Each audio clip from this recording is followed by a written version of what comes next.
So guys, today we will discuss about the our remaining reactions. So आप सभी को हम पढ़ा चुके हैं decomposition reaction, combination reaction and double displacement and displacement other reactions. ठीक है, तो हमारे पास केवल हमारे लिए अब हमारे पास एक ऑप्शन है जो कि हमारे पास रिडक्शन और ऑक्सीडेशन और रिडॉक्सिएशन रह गए हैं. So we will discuss about them. ठीक है, look at the board everyone, let's focus. So we will discuss about oxidation reaction. So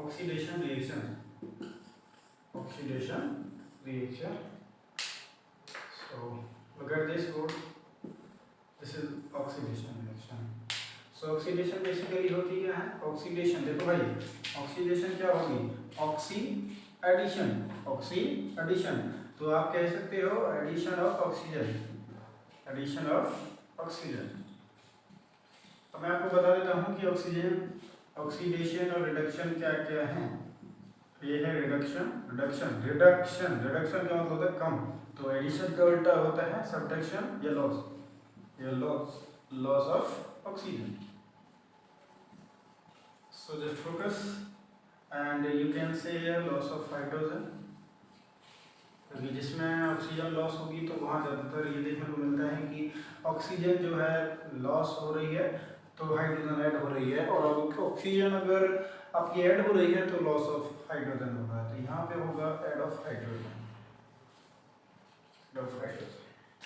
so just focus, ये just want to say that कि oxidation और reduction में basically difference क्या है. देखो, oxidation reaction वो रिएक्शन होती है जिस रिएक्शन में addition of oxygen, that is oxidation, and reduction of hydrogen. इसका मतलब क्या है, जिस रिएक्शन के अंदर ऑक्सीजन आके जुड़ रही हो किसी भी एलिमेंट के साथ और हाइड्रोजन निकल रही हो तो वो ऑक्सीडेशन रिएक्शन है. हाइड्रोजन ना भी निकल रही हो, केवल ऑक्सीजन ऐड हो रही है तो भी ऑक्सीडेशन रिएक्शन है. इन द अदर केस अगर रिडक्शन की बात कर रहे हैं तो लॉस ऑफ ऑक्सीजन, अगर ऑक्सीजन वो लॉस कर रहा है, अगर ऑक्सीजन उसके पास से निकल रहा है और हाइड्रोजन उसके बाद ऐड हो रहा है तो वो रिडक्शन रिएक्शन का आपके पास एग्जाम्पल है.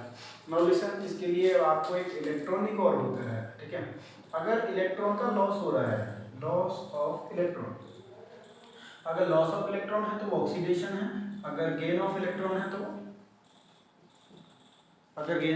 है तो वो क्या है, रिडक्शन रिएक्शन है. इस चीज में ध्यान दें सभी. देखो, लॉस ऑफ इलेक्ट्रॉन और गेन ऑफ इलेक्ट्रॉन ये थोड़ा बहुत बच्चों के लिए कंफ्यूजिंग होता है, तो उसको मैं थोड़ा सा आपको बता देता हूँ. अगर कोई भी पॉजिटिव इलेक्ट्रॉन वाला, पॉजिटिव जिसके पास मतलब चार्ज है किसी भी एलिमेंट के पास, अगर वो किसी नेगेटिव वाले के पास जुड़ रहा है तो वो कहीं ना कहीं अपने इलेक्ट्रॉन लॉस कर रहा है, क्योंकि वो उसके पास जाके जुड़ रहा है. और अगर नेगेटिव वाला पॉजिटिव वाले के पास जुड़ रहा है तो वो गेन कर रहा है. क्यों? क्योंकि पॉजिटिव वाले के पास ज़्यादा होते हैं और नेगेटिव वालों से गेन करेगा. सिंपल सा लॉजिक है. उसके पास लॉस के केस में, इसमें केस में क्या है, अगर कोई पॉजिटिव वाला है, अगर वो नेगेटिव वाले के पास जुड़ रहा है तो वो अपना लॉस कर रहा है, क्योंकि पॉजिटिव वालों को नेगेटिव वाले के पास नहीं होना चाहिए. सिंपल सा लॉजिक है. तो यहाँ से क्लियर होता है कि ऑक्सीडेशन रिएक्शन वो रिएक्शंस होती हैं जहाँ लॉस ऑफ हाइड्रोजन हो और एडिशन ऑफ ऑक्सीजन हो, या फिर you can say in the electronic concept that loss of electron takes place. ठीक है, reduction reaction loss of oxygen हो या फिर ऐड ऑफ हाइड्रोजन हो एंड गेन ऑफ इलेक्ट्रॉन्स हो, that is the reduction reaction. अब आपको एक और रिएक्शन देखने को मिलती है, that is the combination of both. अगर ऑक्सीडेशन और रिडक्शन दोनों को हम जोड़ दें तो हमारे पास एक और रिएक्शन आती है जिसका नाम है रिडक्शन रिएक्शन. तो ये रिएक्शन क्या कहती है, जब आपके पास ऑक्सीजन ऐड हो रही हो, रिमूवल ऑफ हाइड्रोजन भी हो रहा हो या हाइड्रोजन भी कुछ ऐड हो रही हो, जहाँ पे दोनों रिएक्शंस टेक प्लेस हो, वहाँ पे आपका क्या होता है, रिडक्शन रिएक्शन होता है. We will look at the example of these also. पहले हम इनकी थोड़ी डेफिनेशंस क्लियर कर लेते हैं. तो सबसे मेन चीज़ आपका ये है कि रिडक्शन रिएक्शन क्या होती है, वो रिएक्शन जिसके अंदर ऑक्सीडेशन एंड रिडक्शन बहुत अकर्स होते हैं, दोनों होते हैं, तो उसको हम रिडक्शन रिएक्शन बोलते हैं. ठीक है, सभी रिएक्शन रिडक्शन रिएक्शन नहीं होती हैं, इसको मिसअंडरस्टैंड ना समझें. सभी डिस्प्लेसमेंट रिएक्शन रिडक्शन रिएक्शन हो सकती हैं, सॉरी रिडॉक्स रिएक्शन हो सकती हैं. Just listen please, it's redox. Redox मतलब जिसके अंदर रिडक्शन भी हो और ऑक्सीडेशन भी हो, दैट इज द रिडॉक्स. तो जिसके अंदर ऑक्सीडेशन भी अगर होता हो और रिडक्शन भी अगर होता हो तो उसको हम रिडॉक्स रिएक्शन बोलते हैं. ठीक है, रिडॉक्स रिएक्शन. तो उसके अंदर क्या है कि उसके अंदर ये दोनों हैपनिंग्स होती हैं. Now we will look at the example of these. Just focus on. Now look at the board. We will look at the example of oxidation and reduction and redoxidation. देखो ऑक्सीडेशन में हमें बस एक example देखना है कि उसमें oxygen add हो रही हो। सबसे पहले आपको हर हरियाणा बोर्ड हो, सीबीएसई बोर्ड हो, उसके अंदर एक क्वेश्चन देखने को मिलता है कि when magnesium burn in the presence of air, जब मैग्नीशियम की रिबन को प्रेजेंस ऑफ एयर में जलाया जाता है तो क्या होता है। तो सीधी सी बात है, जब मैग्नीशियम को जलाया जाता है इन द प्रेजेंस ऑफ ऑक्सीजन, उसको भी 2 mg लेते हैं, तो जब मैग्नीशियम को जलाते हैं ऑक्सीजन में तो वो मैग्नीशियम ऑक्साइड बनाते हैं। यहाँ पे कहीं ना कहीं आप देख रहे हो कि मैग्नीशियम के साथ ऑक्सीजन जुड़ रही है, दैट इज ऑक्सीडेशन हो रहा है, क्योंकि इसके साथ ये जुड़ रहा है और ये फॉर्म हो रहा है। तो इस रिएक्शन को हम बोलेंगे ऑक्सीडेशन रिएक्शन, ठीक है। जिस रिएक्शन में हमारे पास ऐसा देखने को मिले तो उसको हम ऑक्सीडेशन रिएक्शन बोल सकते हैं, ठीक है। तो ये आपके पास 2 mg plus O2 after reaction 2 MgO, ठीक है। तो ये आपका क्या है, ऑक्सीडेशन रिएक्शन है। Same in the case of reduction reaction, अगर आपके पास हाइड्रोजन किसी के पास भी जुड़ रही है, जैसे हाइड्राइड्स बनते हैं, ठीक है। आपने ये देखा होगा कि जब हाइड्रोजन सल्फर वगैरह के साथ जुड़कर H2S वगैरह बनाती है, तो ऐसे केसेस में आप कह सकते हो कि हाइड्रोजन किसके साथ जुड़ रही है, किसी एलिमेंट के साथ जुड़ रही है, और यहाँ पे कौन सा गैस दिखने को मिल रहा है, वहाँ रिडक्शन हो रहा है कि वो उसके साथ जाके जुड़ रहा है, ठीक है। आप उसमें कह सकते हो। अगर कोई हमारे पास ऐसा केस हो जिसमें दोनों अकर होते हैं, तो ये बेसिकली आपकी हर बुक के अंदर ये एग्जांपल ज़्यादातर देखने को मिलता है कि जब कॉपर ऑक्साइड को हाइड्रोजन के पास में लाया जाता है, मतलब इसको इसके साथ रिएक्ट कराया जाता है, तो ये इस तरीके से कुछ इसके साथ रिएक्शन करता है, जो कि CuOH का होल ट्वाइस बनाता है, ठीक है। तो उसको बोलते हैं कि वो CuOH का होल ट्वाइस बनाता है, ये उसमें वाटर डाल देते हैं तो CuOH का होल ट्वाइस बना देता है, ठीक है। तो इसको बोलते हैं कॉपर हाइड्रोक्साइड। कॉपर हाइड्रोक्साइड में क्या हो रहा है, आपका ऑक्सीडेशन और रिडक्शन आपको देखने को मिल रहा है। सिमिलरली अगर ये रिएक्शन कुछ ऐसी होती जैसे मैंने पहले लिखा था कि अगर यहाँ पे ऑक्सीजन नहीं होता तो आप कैसे करते, तो उस केस को हम रिडॉक्स रिएक्शन बोलते हैं। देखें Cu प्लस, अगर मेरे पास यहाँ पे CuO हो यानी कि कॉपर ऑक्साइड हो, अगर उसके पास रियलिटी में ही हाइड्रोजन हो, मतलब उसके संपर्क में हाइड्रोजन उसमें से पास कराई जा रही है, कॉपर ऑक्साइड में हाइड्रोजन लाई जा रही है, एंटर कराई जा रही है, तो कॉपर ऑक्साइड क्या है, हाइड्रोजन के साथ रिएक्शन करके कॉपर प्लस वाटर अलग हो जाते हैं। तो in this case you can see that कि ऑक्सीजन यहाँ थी, ऑक्सीजन हाइड्रोजन के साथ जाके जुड़ गई है। आप कहोगे सर इसमें हाइड्रोजन नहीं निकल रही है, लेकिन आपको ये देखने को मिल रहा है कि ऑक्सीजन निकल रही है। ऑक्सीजन निकल रही है तो क्या हो रहा है, रिडक्शन हो रहा है। अगर ऑक्सीजन निकल रही है वो जुड़ भी रही है, जुड़ रही है। अगर अलग लिखी हुई होती O2 तो वो नहीं होता, लेकिन ऑक्सीजन जाके जुड़ भी रही है किसके साथ, हाइड्रोजन के साथ। तो जुड़ना एडिशन हो गया तो ऑक्सीडेशन हो रहा है, तो इसका तो हो रहा है ऑक्सीडेशन, इसके साथ वो जुड़ रही है। ऑक्सीडेशन को ऊपर लिखते हैं, रिडक्शन को नीचे लिखते हैं, ये बेसिकली रूल होता है, ठीक है। इसको ऐसे भी ज़्यादातर शो करते हैं कि यहाँ ऑक्सीडेशन है और यहाँ क्या है हमारा, रिडक्शन है, ठीक है। तो आपको मैंने रिडॉक्स, ऑक्सीडेशन और रिडक्शन बता दिया है। Now we will look at the respiration reaction and combustion reaction. दो हमारी और मेन रिएक्शंस हैं जो हम अभी देखने वाले हैं। Now look at the board everyone, just focus. So now we focus on the respiration reaction.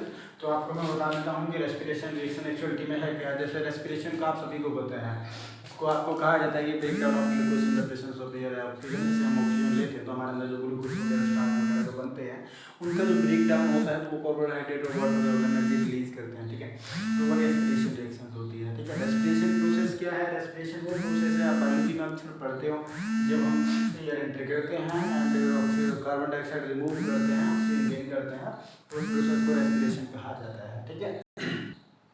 Actuality ये है, कभी भी हम डायरेक्टली पूरा ऑक्सीजन एंटर नहीं करते हैं, हम अदर गैसेज को भी थोड़ा बहुत उनके साथ एंटर करते हैं, लेकिन हम जो नेसेसरी होती है हमारे लिए ऑक्सीजन होती है तो उसको हम यूज़ कर लेते हैं, बाकी सबको हम आउट कर देते हैं। तो now we will look at the respiration reaction. तो रेस्पिरेशन रिएक्शन क्या कहती है, रेस्पिरेशन रिएक्शन ये कहती है जब ग्लूकोज को ऑक्सीजन की प्रेजेंस में लाया जाता है तो क्या होता है, glucose is C6H12O6। Look at this, हमारे पास इसको थोड़ा बैलेंसिंग के लिए हमारे पास कार्बन, मतलब जो सारी चीज़ें हैं वो हमारे पास जो ऑक्सीजन है हमें थोड़ी अप्रोप्रिएट लेनी होगी कि वो हम थोड़ी सी ऑक्सीजन से को नहीं तोड़ सकते क्योंकि ऑक्सीजन हमारे अंदर कंटिन्यू जाती रहती है। तो हम इसको देखते हैं, तो हमारे पास तो इसके अंदर कार्बन डाइऑक्साइड बनेगा, 6 कार्बन है तो 6 कार्बन डाइऑक्साइड के मॉलिक्यूल्स बनेंगे, तो 6Cu। जैसा मैंने अभी आपको बताया कि हमारे पास कार्बन डाइऑक्साइड और वाटर बन जाता है, तो हमारे पास हाइड्रोजन भी 12 है, हाइड्रोजन हमारे पास 12 है, तो 2 हाइड्रोजन मिलकर 2 H मिलकर एक हाइड्रोजन का मॉलिक्यूल बनाते हैं।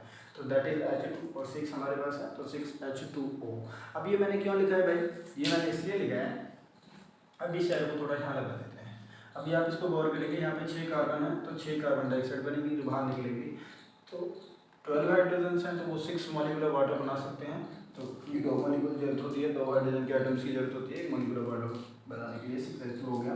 Now we will balance them, तो 6 कार्बन है is 12 and 6 18, so there are 6, so we have to add 12, so we will do this 6O2, this is the balancing। मैंने अभी आपसे कहा कि ऑक्सीजन O2 नहीं होगी, ऑक्सीजन की ज़्यादा रिक्वायरमेंट होती है, तो 6 मॉलिक्यूल ऑफ ऑक्सीजन होते हैं और ये इतना ग्लूकोज होता है, मतलब ग्लूकोज सिंपल है और उससे 6 गुना ज़्यादा ऑक्सीजन की लीड हो सकती है।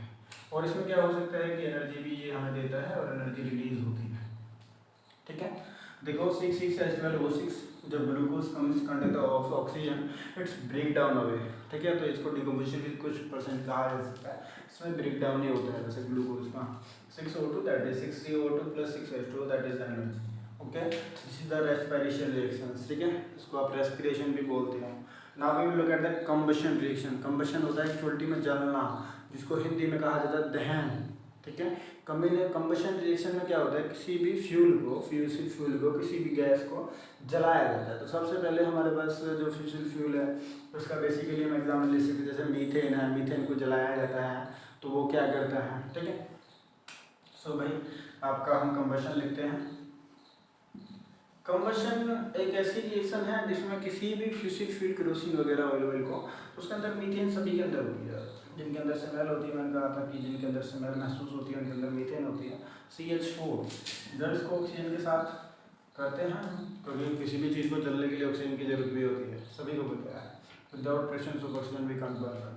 अगर हम किसी चीज़ को जला देते ढक देते तो वो नहीं जलेगा। तो कार ये है हमारे पास मीथेन है CH4, अगर उसको ऑक्सीजन की बेसिस पर जलाया जा रहा है तो what will happen, it will form carbon dioxide, it will form carbon dioxide, we will balance them after some time and it will form water। so यहाँ पे आपको एक चीज समझने के लिए है, आपको नहीं पता, मैं ये नहीं कहता कि आपको ये पता है कि रिएक्शन क्या है, डोंट मेक रट्टा, कभी भी रट्टा मत मारो, कि आपको ये चीज़ नहीं, फोकस नहीं करो, हमेशा चीज़ों को सीखें कंसेप्ट भाई। हर टीचर अपना अपना अटेम्प्ट करता है, टीचर को जितना ज़्यादा आप पूछोगे उतना ज़्यादा आप सीखोगे, ठीक है।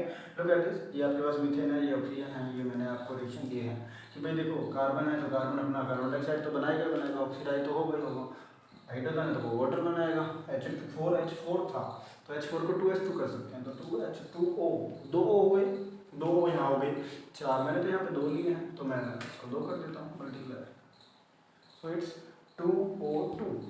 What it happen, well methane burn in presence of oxygen it will form CO2 plus 2H2O। और क्या रिलीज हो रहा है इसमें भी आप कह सकते हो कि जब इसको जलाया जा रहा है तो थोड़ी हीट रिलीज होगी, ठीक है, इसको करा भी हीट ही जाता है एक्चुअलिटी में। अब इस रिएक्शन को आप देख सकते हैं कि जब मीथेन को in presence of oxygen heat करा जाता है तो कार्बन डाइऑक्साइड और वाटर बनाता है, ठीक है। तो उसमें कार्बन डाइऑक्साइड हमारे लिए पॉल्यूटेड गैस होती है जो काला धुआं बन के निकलती है कुछ फॉर्म में, वाटर जो होता है वो नॉर्मली अलग इवेपोरेट हो सकता है। तो आप सभी के भाई ये आप सभी के मेन टॉपिक्स हैं, मतलब कि मेन जो रिएक्शन थी सारी मैंने करा दी हैं आप सभी को, अलग अलग पार्ट्स में वीडियो डाली गई हैं, ठीक है। सो आपको ग्लूकोज का मतलब कि respiration, combustion, oxidation reduction, exothermic, endothermic, किसी भी चीज़ को लेकर अगर आपको कोई भी डाउट लगता है तो आप सभी पूछ सकते हैं। हाँ भाई अगर मैंने एंडोथर्मिक एक्सोथर्मिक नहीं बताया हो तो एंडोथर्मिक एक्सोथर्मिक में अभी थोड़ा क्लियर कर देता हूँ। जैसे ये रिएक्शन है C6H12O6 प्लस 6O2, अभी हम इसमें क्या कर रहे हैं, जब इसके साथ रिएक्ट करता है तो इसमें एनर्जी निकल रही है, जिस रिएक्शन में एनर्जी निकले वो एक्सोथर्मिक रिएक्शन होती है। इसको बहुत बार पेपर में पूछ लिया जाता है, the reaction in which heat energy या एनर्जी रिलीज टेक्स प्लेस, इसको एक्चुअलिटी में साइंस लैंग्वेज में कहा जाता है एवोल्यूशन। एवोल्यूशन का मतलब होता है निकलना, evolution of heat energy takes place that is called exothermic reaction. Exo का मतलब होता है एग्जिट, आप सभी को पता है, short name the is exit, exit का मतलब होता है निकलना। तो जहाँ से एनर्जी निकलती है जिस रिएक्शन में लास्ट में आपको हीट लिखा मिल जाए, एनर्जी लिखा मिल जाए, या फिर यहाँ पे इधर साइड माइनस हीट लिखा मिल जाए या माइनस एनर्जी लिखा मिल जाए, 6 किलो जूल, 100,000 किलो जूल, जितना भी अगर जूल वगैरह वो एनर्जी होती है, अगर वो आपको लिखा मिलता है तो उसका मतलब होता है कि वो एक्सोथर्मिक रिएक्शंस हैं। इन द अदर केस अगर एंडोथर्मिक की हम बात करें तो एंडोथर्मिक में इधर साइड एनर्जी दी जाती है, ठीक है। इधर साइड माइनस में एनर्जी आएगा, इधर साइड प्लस में एनर्जी आएगा। एक्सोथर्मिक में क्या आता है, इधर प्लस आता है क्योंकि प्लस में एनर्जी निकलती है, इसमें माइनस हो जाती है एनर्जी क्योंकि वो एनर्जी एब्जॉर्ब की जा चुकी है। तो एंडोथर्मिक की डेफिनेशन क्या बनती है, the reaction in which absorption of energy takes place. Energy heat भी हो सकती है, अदर फॉर्म्स ऑफ एनर्जी भी होती है, एनर्जी बहुत सारी होती है, सारी एनर्जी को बेसिकली डायमेंशंस में एक ही मानते हैं, ठीक है। तो the reaction, those reactions in which the absorption of energy takes place, that is called endothermic reactions, ठीक है। तो इस केस में ऐसा हो सकता था कि हम किसी चीज़ को हीट दे रहे हैं तो उसमें से हीट नहीं निकल रही है, तो एक रिएक्शन थी हमारे पास कि जब नाइट्रोजन और ऑक्सीजन को रखा जाता है उसमें से हीट मतलब रिमूव करी जाती है तो हीट बन के निकलती है, क्वेश्चन समथिंग 1000 जूल्स के बराबर, ठीक है। तो उस केस में आप कह सकते हैं कि वो एक्सोथर्मिक वाला केस है। Same in the case of endothermic, अगर यहाँ पे कुछ हीट दी जा रही है और वहाँ पे वो हीट नहीं बच रही है, ठीक है, अमोनिया के साथ भी कर सकते हैं, तो उसमें हीट नहीं बच रही है तो उसको एंडोथर्मिक रिएक्शन बोलते हैं। वो आपके लिए लिखा है। अगर किसी भी टॉपिक को लेकर किसी को भी गाइस, किसी को भी, ठीक है, तो किसी को भी किसी भी टॉपिक को लेकर अगर डाउट है तो वो कमेंट सेक्शन में डाल दें, ये मेरा काम है। अगर उसको देखें या ना देखें डज नॉट मैटर, मैं उसके लिए I will send him the solution of that clearly, ठीक है। अगर उसको लग रहा है कि उसे कुछ चीज़ें समझ में नहीं आ रही हैं या कोई टॉपिक समझ में नहीं आ रहा है, भाई पहली यूनिट जो आपकी है वर्बिकली, जैसे बोर्ड पे आपको जो बताने लायक है वो मैंने सारा कुछ बता दिया है। वैसे अदर सेक्शंस भी हैं, लास्ट टाइम में हम इंपॉर्टेंट टर्म्स भी करेंगे, इंपॉर्टेंट डेफिनेशंस भी, पेपर टाइम पे बहुत ज़्यादा अदर प्रिपरेशंस भी होनी है।